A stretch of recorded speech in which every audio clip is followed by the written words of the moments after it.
ഈശോയിൽ എനിക്ക് ഏറ്റവും വാത്സല്യമുള്ള സഹോദരി സഹോദരങ്ങളെ, പന്തക്കുസ്ത കഴിഞ്ഞ് വരുന്ന ഞായറാഴ്ച എല്ലാ സഭകളിലും പരിശുദ്ധ ത്രിത്വത്തിൻ്റെ ഓർമ്മ തിരുനാളായി കൊണ്ടാടുന്ന ദിവസമാണ്. പരിശുദ്ധ ത്രിത്വത്തിൻ്റെ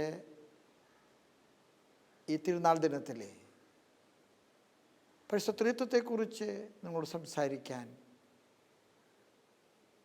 ദൈവം നൽകുന്ന ഈ അവസരത്തെ ഓർത്ത് ഞാൻ ദൈവത്തിന് നന്ദി പറയുന്നു.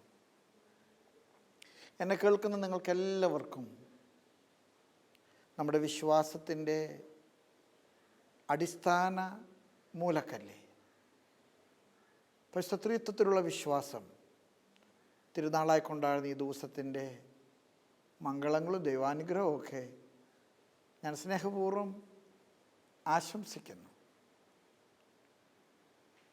ഒരുപക്ഷെ നമ്മൾ ആദ്യം പഠിച്ച പ്രാർത്ഥന കുടുംബങ്ങളിലെ കുരിശുവര പ്രാർത്ഥനയാണ്. നമ്മളെങ്ങനെയാണ് കുരിശ് വരയ്ക്കുന്നത്?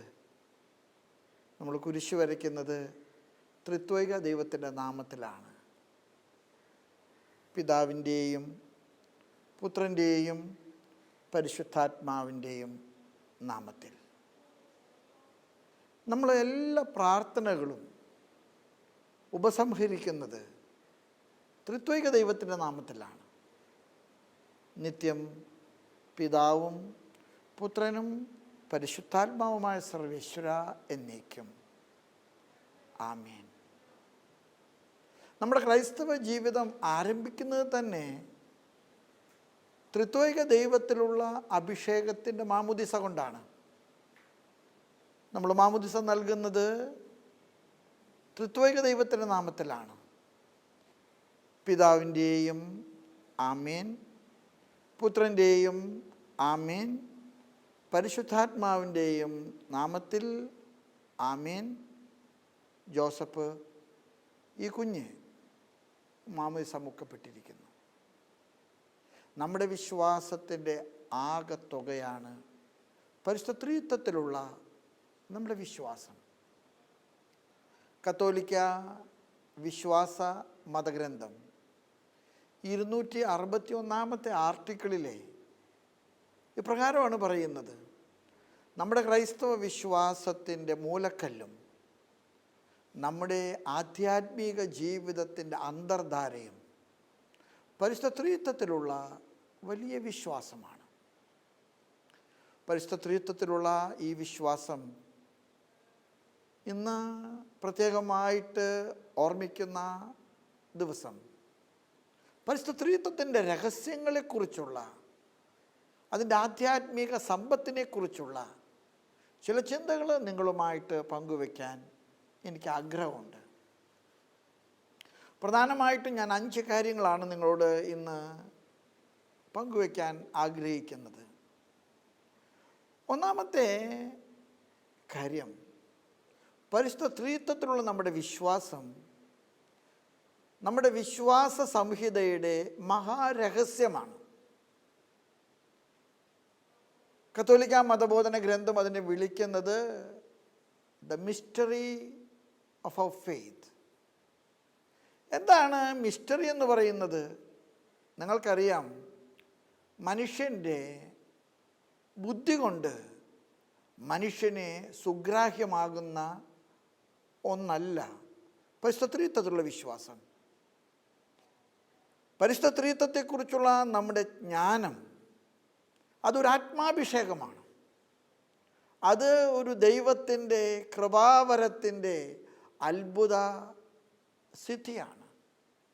ഒരുപക്ഷെ നിങ്ങളൊക്കെ കേട്ട് കാണാൻ ഇടയുള്ള ഒരു കഥയുണ്ട്. വിശുദ്ധനായ അഗസ്തീനോസ് തൻ്റെ മാനസാന്തരത്തിന് ശേഷം കത്തോലിക്ക വിശ്വാസ സംഹിതയെക്കുറിച്ചുള്ള തൻ്റെ പഠനങ്ങൾ ജനങ്ങൾക്ക് പ്രായോഗികമായിട്ട് സംലപ്തമാക്കാനായിട്ട് ധ്യാനപൂർവം പ്രാർത്ഥനാപൂർവം ചിന്തിച്ചു. അദ്ദേഹം പരിശുദ്ധ ത്രിത്വത്തെക്കുറിച്ചുള്ള ചിന്തയിൽ വഴിമുട്ടി. അദ്ദേഹം എത്ര ആലോചിച്ചിട്ടും അദ്ദേഹത്തിൻ്റെ കൂർമ്മ ബുദ്ധിക്ക്, അദ്ദേഹത്തിൻ്റെ കുശാഗ്ര ബുദ്ധിക്ക് സ്ത്രീത്വത്തിൻ്റെ രഹസ്യം വ്യാഖ്യാനിക്കാൻ കഴിയാത്ത വിധത്തിൽ അത് അസാധ്യമായി. അദ്ദേഹത്തിൻ്റെ തലയ്ക്കകത്ത് ഒരു തീച്ചൂള പോലെ അദ്ദേഹത്തിന് അനുഭവപ്പെട്ടു. തൻ്റെ ബുദ്ധി കൊണ്ട് തനിക്ക് മനസ്സിലാക്കാൻ പറ്റാത്തത് എങ്ങനെ താൻ വിശ്വസിക്കുന്നുവെന്ന് ജനങ്ങളെ പറഞ്ഞു പഠിപ്പിക്കും. കഥ ഇപ്രകാരമാണ്. മടുത്ത അദ്ദേഹം തൻ്റെ പഠനമുറി ഉപേക്ഷിച്ചിട്ട് കടൽ തീരത്ത് ഉലാത്തുകയായിരുന്നു. ഉലാത്തുന്ന വേളയിൽ അദ്ദേഹത്തിന് ആ കടലോരത്തൊരു കാഴ്ച കാണാൻ കഴിഞ്ഞു. ഒരു പിഞ്ചു കുഞ്ഞ് ഒരു കുഴി കുത്തിയിട്ട് ഒരു കക്ക കൊണ്ട് കടലിൽ നിന്ന് വെള്ളം കോരി ഈ കുഴിയിൽ നിറയ്ക്കുന്നു. ഒരു പ്രാവശ്യം കോരി ഒഴിച്ച ശേഷം കുഞ്ഞ് മടങ്ങുകയാണ്. വീണ്ടും കടലിലെ തിരയിൽ നിന്ന് വെള്ളം ശേഖരിച്ച് കക്ക കൊണ്ട് ഈ കുഴിയിൽ വന്നൊഴിക്കും. കൗതുകം തോന്നിയ അഗസ്തീനോസ് ഈ കുഞ്ഞിനോട് ആശ്ചര്യഭരിതരായിട്ട് ചോദിച്ചു, എൻ്റെ കുഞ്ഞെ നീ എന്താ കാണിക്കുന്നത്? ഈ കക്ക കൊണ്ട് ഈ കുഴിയിലെ കടലെ വറ്റിക്കാനാണോ?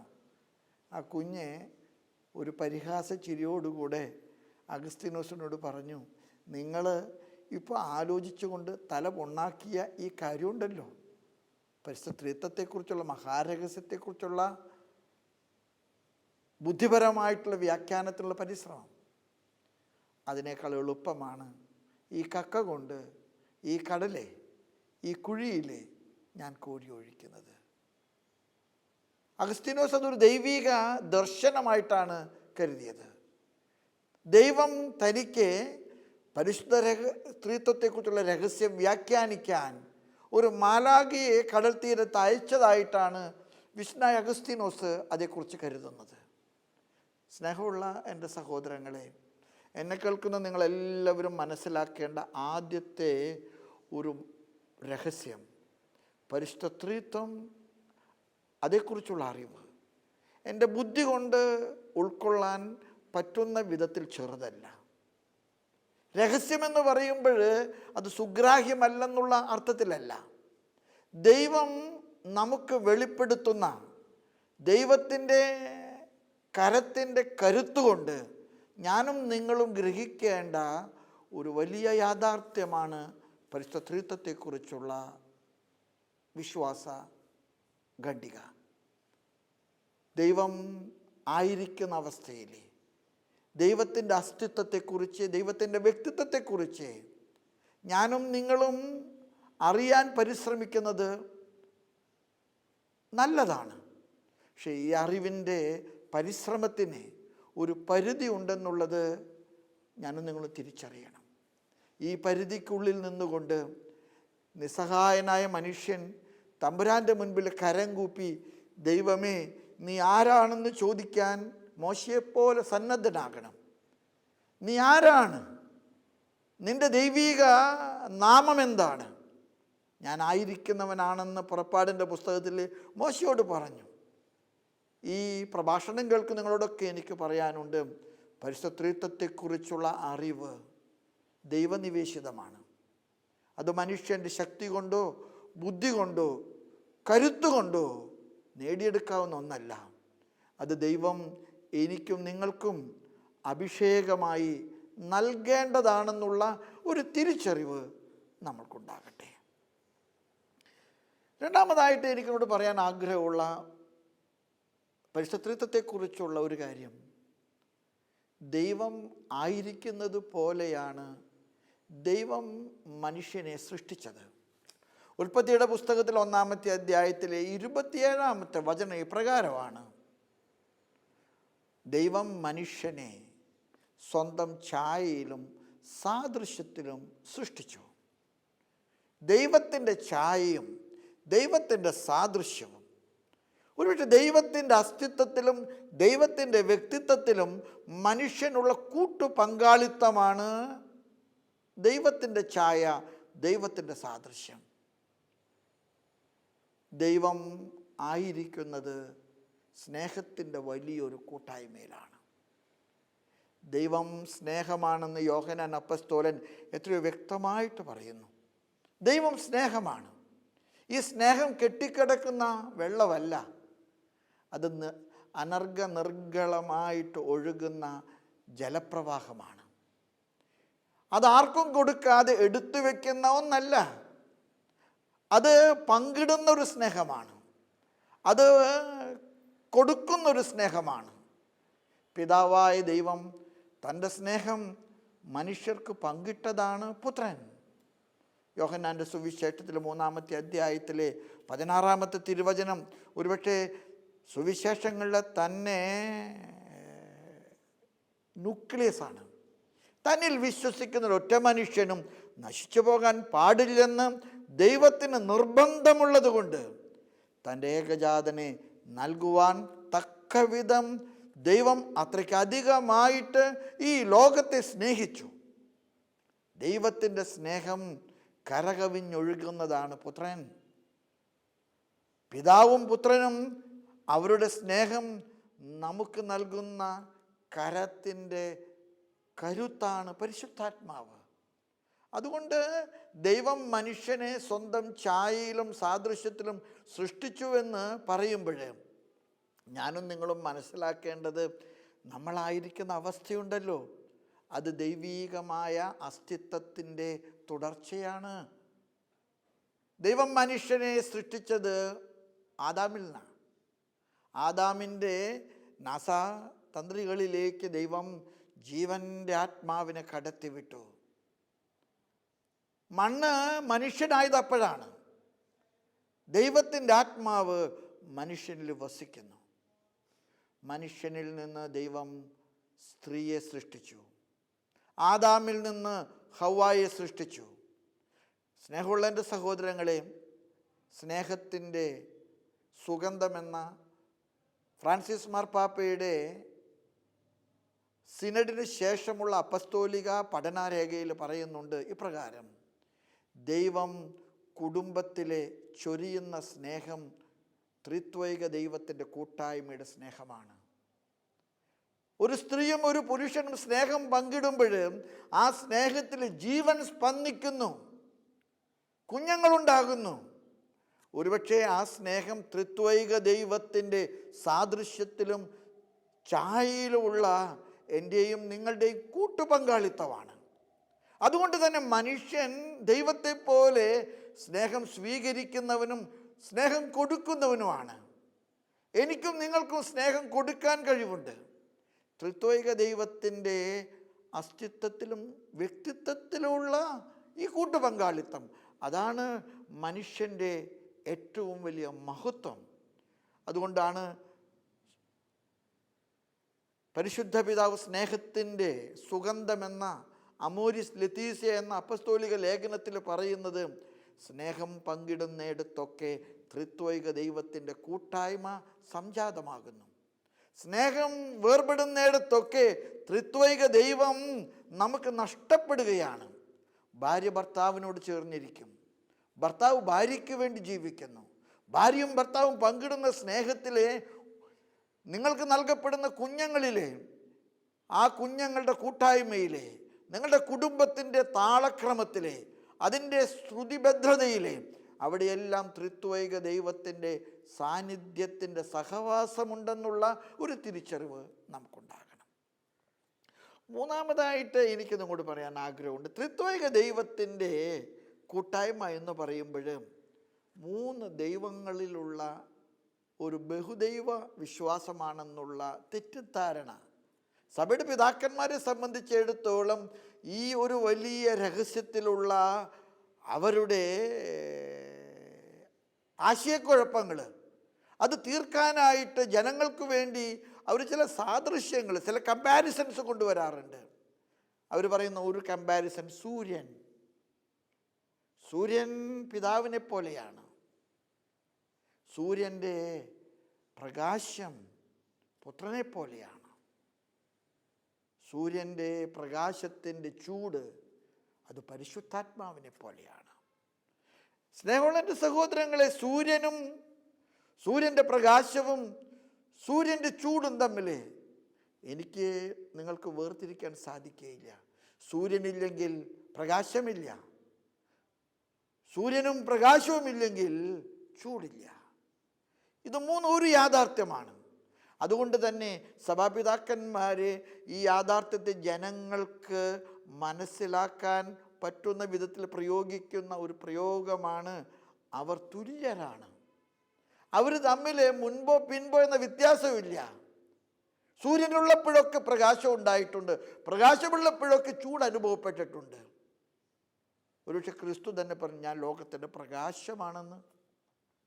പരിശുദ്ധാത്മാവ് ഇറങ്ങിയപ്പോൾ തീനാക്കുകളുടെ രൂപത്തിൽ ശിഷ്യന്മാരുടെ മേലെ ആവസിച്ചുവെന്ന് പറയുന്നില്ലേ? അതുകൊണ്ട് മൂന്ന് ദൈവങ്ങളിലല്ല നമ്മൾ വിശ്വസിക്കുന്നത്. അത്തരത്തിലുള്ളൊരു തെറ്റിദ്ധാരണ ആർക്കുണ്ടാകാൻ പാടില്ല. നമ്മൾ വിശ്വസിക്കുന്ന ദൈവം മൂന്ന് വ്യക്തികളാണ്: പിതാവ്, പുത്രൻ, പരിശുദ്ധാത്മാവ്.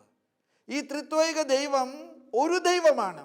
അതുകൊണ്ട് തന്നെ ക്രൈസ്തവ ദൈവശാസ്ത്രത്തിൻ്റെ ഏറ്റവും വലിയ കോൺട്രിബ്യൂഷൻ, ഏറ്റവും വലിയ സംഭാവന എന്ന് പറയുന്നത് ദൈവം ത്രിത്വവും അതേസമയം ഏകവുമാണ്. ദ ട്രിനിറ്റി എന്ന പ്രയോഗമുണ്ടല്ലോ, ത്രിത്വൈക ദൈവം, അത് ക്രൈസ്തവ ദൈവശാസ്ത്രത്തിൻ്റെ ഏറ്റവും വലിയ കണ്ടുപിടുത്തവും സംഭാവനയുമാണ്. ദൈവം ത്രിത്വൈക ദൈവമാണ്. അതുകൊണ്ട് തന്നെ പല സഹോദരങ്ങളും ചോദിക്കാറുണ്ട്, എങ്ങനെയാണ് ഒരു ദൈവം മൂന്നാകുന്നത്? സത്യത്തിൽ നമ്മൾ ഒരു ദൈവം മൂന്നാകുന്നു എന്ന് പറയുമ്പോൾ നമ്മൾ മൂന്ന് ദൈവത്തിൽ വിശ്വസിക്കുന്നവരാണോ? സഭാപിതാക്കന്മാർ പറയുന്ന മറ്റൊരു വലിയ സാധർമ്മ്യമുണ്ട്. ആ സാധർമ്മ്യം നിങ്ങൾക്കറിയാം. വെള്ളം, അതിൻ്റെ കെമിക്കൽ നെയിം H2O എന്നാണ്. 2 ഹൈഡ്രജൻ മോളിക്യൂളും 1 ഓക്സിജൻ മോളിക്യൂളും കൂടുന്നതാണ് വെള്ളം. പക്ഷെ വെള്ളം നിങ്ങൾക്കറിയാമോ, നീരാവിയിലുണ്ട്. നീരാവിയാണ് വെള്ളമായിട്ട് പെയ്യുന്നത്. വെള്ളം ഐസാണ്. നീരാവി വെള്ളമാകുന്നു, വെള്ളം ഐസാകുന്നു. പക്ഷെ കെമിക്കലായിട്ട് മൂന്നൊന്നാണ്. അതുകൊണ്ട് തന്നെ ചിലർ പറയാറുണ്ട്, ദൈവത്തിൻ്റെ അസ്തിത്വം സമാനതകളില്ലാത്ത വിധത്തിൽ തുല്യതയാണ്. പിതാവും പുത്രനും പരിശുദ്ധാത്മാവും തമ്മിൽ തുല്യതയിൽ വ്യത്യാസമില്ല, അവിടെ ദൗത്യത്തിൽ വ്യത്യാസമുണ്ട്. പിതാവ് നമുക്ക് അപ്പനാണ്. ഈശോ തന്നെ പറഞ്ഞില്ല, ആബാ പിതാവേ.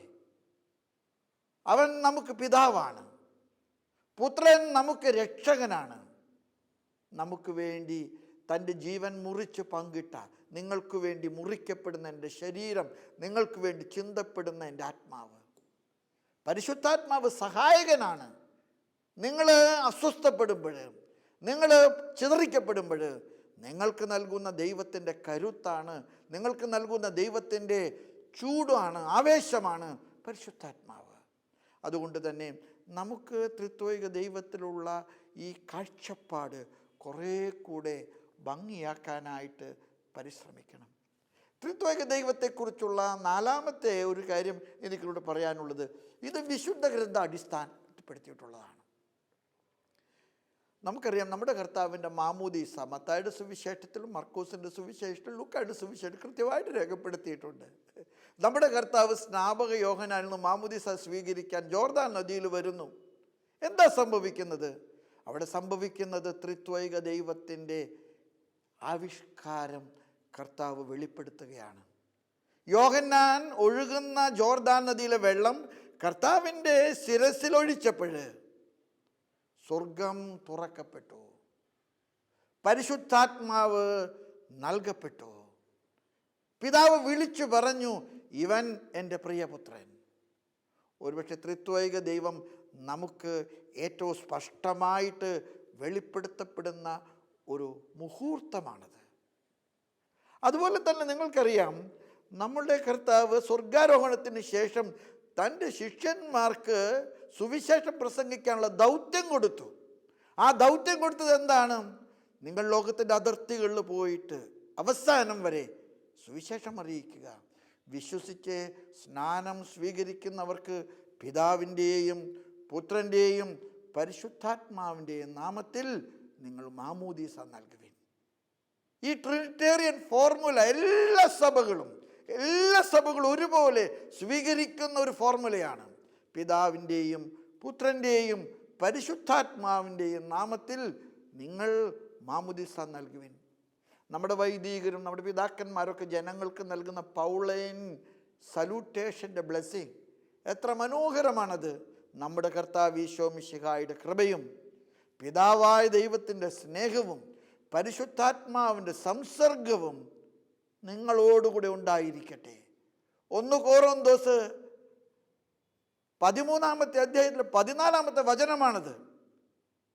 അപ്പസ്തോലനായ പത്രോസ് തൻ്റെ ലേഖനത്തിൽ കൃത്യമായിട്ട് പറയുന്നുണ്ട്, പിതാവിൽ നിന്ന് നൽകപ്പെട്ടതും പുത്രനിലൂടെ എനിക്ക് നൽകപ്പെട്ടതും പരിശുദ്ധാത്മാവിലൂടെ തുടരുന്നതുമായിട്ടുള്ള ഈ ദൗത്യമാണ് എൻ്റെ സുവിശേഷ പ്രഘോഷണം. അവസാനമായിട്ട് പരിശുദ്ധ ത്രിത്വത്തിൻ്റെ തിരുനാൾ കൊണ്ടാടുമ്പോൾ പരിശുദ്ധ ത്രിത്വം ധ്യാനിക്കാനും ആരാധിക്കുവാനുമുള്ള ഒരു യാഥാർത്ഥ്യം എന്നതിനേക്കാൾ കൂടുതൽ ജീവിക്കാനുള്ളൊരു യാഥാർത്ഥ്യമാണ്. എന്താണ് പരിശുദ്ധ ത്രിത്വം എനിക്കും നിങ്ങളുടെയും മുൻപിൽ ജീവിക്കാനുള്ളൊരു യാഥാർത്ഥ്യമായിട്ട് മാറുന്നത്? അപ്പസ്തോലനായ പൗലോസ് തൻ്റെ കൊറിന്തോസുകാർക്ക് എഴുതിയ ലേഖനത്തിൽ 12-ാമത്തെ അധ്യായത്തിൽ കൃത്യമായിട്ട് പറയുന്നുണ്ട്, ദാനങ്ങളിൽ വൈവിധ്യമുണ്ട്, പക്ഷെ കർത്താവ് ഒന്നാണ്. ശുശ്രൂഷകളിൽ വൈവിധ്യമുണ്ട്, പക്ഷെ ദൈവം ഒന്നാണ്. ഞാനും നിങ്ങളും മനസ്സിലാക്കേണ്ടത്, ഞാനും നിങ്ങളും എല്ലാം ഒന്നിച്ച് കൂടുന്ന ഈ കൂട്ടായ്മയുടെ ഒരു മഹാരഹസ്യം അത് ത്രിത്വൈക ദൈവത്തിൻ്റെ ആധ്യാത്മികതയുടെ തുടർച്ചയാണ്. 2ാം വത്തിക്കാൻ കൗൺസിലിൻ്റെ ഏറ്റവും വലിയ സംഭാവന 2 പ്രയോഗങ്ങളാണ്: കമ്മ്യൂണിയൻ ആൻഡ് കോറസ്പോൺസിബിലിറ്റി. ഞാനും നിങ്ങളും പരസ്പരം പൂരകങ്ങളാണ്, ഭാര്യയും ഭർത്താവും പൂരകങ്ങളാണ്. ഒരു വൈദികനും വൈദികൻ്റെ ദൈവജനവും പൂരകങ്ങളാണ്.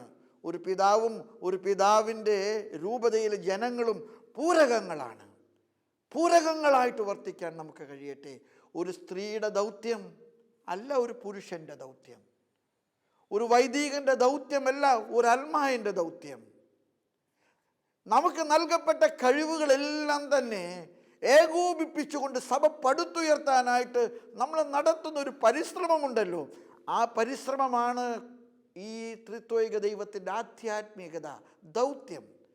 സഭയുടെ സുവിശേഷ ദൗത്യം അച്ഛന്മാരും കന്യാസ്ത്രീകളും മാത്രം നടത്തേണ്ട ഒരു ദൗത്യമല്ല. അതിൽ ഡോക്ടർമാർക്കും എഞ്ചിനീയർമാർക്കും വക്കീൽമാർക്കും വിദ്യാർത്ഥികൾക്കും കുഞ്ഞുങ്ങൾക്കൊക്കെ പങ്കാളിത്തമുണ്ട്. നിങ്ങൾക്ക് നൽകപ്പെട്ട ദൗത്യം, പിതാവിൽ നിന്ന് ലഭിച്ച ദൗത്യം പുത്രൻ നിർവഹിച്ചതുപോലെ, പുത്രൻ്റെ ദൗത്യം പരിശുദ്ധാത്മാവ് നിർവഹിച്ചതുപോലെ ഈ ദൗത്യം ഞാനും നിങ്ങളും സഭയുടെ കൂട്ടായ്മയിലും കൂട്ടുപണിയിലൂടെയും കൂട്ടുത്തരവാദിത്വത്തിലൂടെയും തുടരുകയാണ്. എവിടെയാണോ ഈ കൂട്ടായ്മ തകർക്കപ്പെടുന്നത് അവിടെ പരിശുദ്ധ ത്രിത്വത്തിൻ്റെ അസ്തിത്വം ചോദ്യം ചെയ്യപ്പെടുകയാണ്. തകർന്ന കുടുംബങ്ങളിൽ നമ്മുടെ ഇടയിൽ ധാരാളമുണ്ട്. ഭാര്യയും ഭർത്താവും വഴക്കിട്ട് പോകുന്നു, മക്കളെ ഉപേക്ഷിക്കുന്നു, ഞാൻ എനിക്ക് തോന്നിയതുപോലെ എൻ്റെ ഇഷ്ടമനുസരിച്ച് ജീവിക്കുന്നു. പരിശുദ്ധ ത്രിത്വത്തിൻ്റെ കൂട്ടായ്മയുടെ ദൗത്യം പരാജയപ്പെടുകയാണ്. ഞാനെപ്പോഴും എന്നെ കാണാൻ വരുന്ന തകർന്ന കുടുംബങ്ങളോടൊക്കെ സങ്കടത്തോടുകൂടെ പറയാറുണ്ട്, നിങ്ങൾ വേർപെട്ടു പോകുമ്പോൾ കർത്താവിൻ്റെ അസ്തിത്വത്തെയും ത്രിത്വൈക ദൈവത്തിൻ്റെ വ്യക്തിത്വത്തെയുമാണ് നിങ്ങൾ ചോദ്യം ചെയ്യുന്നത്. ഒരുപക്ഷെ തിരുസ്വരൂപങ്ങൾ തകർക്കപ്പെടുന്നു, പള്ളികൾ തകർക്കപ്പെടുന്നു, അതേക്കുറിച്ച് ആളുകൾക്ക് ഇന്ന് ഒരുപാട് ദുഃഖമുണ്ട്. പക്ഷെ നമ്മൾ ത്രിത്വൈക ദൈവത്തിൻ്റെ അസ്തിത്വത്തെ ചോദ്യം ചെയ്യുകയും ആ വലിയ ബോധ്യങ്ങൾ നമ്മുടെ ജീവിതത്തിൽ തകർക്കപ്പെടുകയൊക്കെ ചെയ്യുമ്പോൾ അത് എനിക്ക് തോന്നുന്നു ത്രിത്വൈക ദൈവത്തോടുള്ള ചോദ്യം ചെയ്യലാണ്, കയ്യേറ്റമാണ്. അതുകൊണ്ട് പരിശുദ്ധ ത്രിത്വത്തിൻ്റെ തിരുനാൾ കൊണ്ടാടി നല്ല ദിവസം എനിക്കും നിങ്ങൾക്കൊരു ആധ്യാത്മികത ഉണ്ടാകട്ടെ. ഞാനിപ്പോൾ ഷാലോമിനോട് സംസാരിക്കുന്നു. ഷാലോമിൻ്റെ പശ്ചാത്തലം ഒരുക്കുന്നത് ഒരു വലിയ സംഘം അൽമായരാണ്.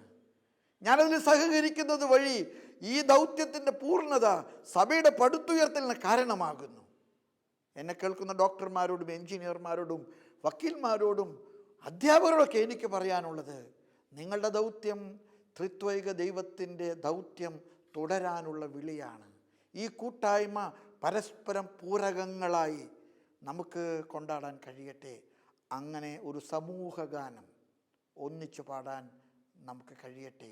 ത്രിത്വൈക ദൈവത്തിൻ്റെ ശ്രുതി തെറ്റിക്കാതെ, താളം തെറ്റിക്കാതെ നമ്മുടെ ജീവിതം മുഴുവൻ ദൈവത്തിൻ്റെ മുൻപിൽ ത്രിത്വൈക ദൈവത്തിൻ്റെ സ്തുതിയും പുകഴ്ചയും ആരാധനയുമായി തീരാൻ ദൈവം നിങ്ങളെ അനുഗ്രഹിക്കട്ടെ. ഈ ഒരു കാഴ്ചപ്പാട് നമ്മുടെ ജീവിതത്തിൻ്റെ ആധ്യാത്മികതയായിട്ട് സ്വീകരിക്കുമ്പോൾ ത്രിത്വൈക ദൈവത്തിൻ്റെ ഈ തിരുനാൾ ദിനം നമ്മുടെ ജീവിതത്തിൻ്റെ ഒരു വലിയ ആത്മീയ ഉണർവിൻ്റെ ആഘോഷത്തിൻ്റെ തിരുനാളായിട്ട് മാറും. ദൈവം നിങ്ങളെല്ലാം അനുഗ്രഹിക്കട്ടെ. ആമേൻ.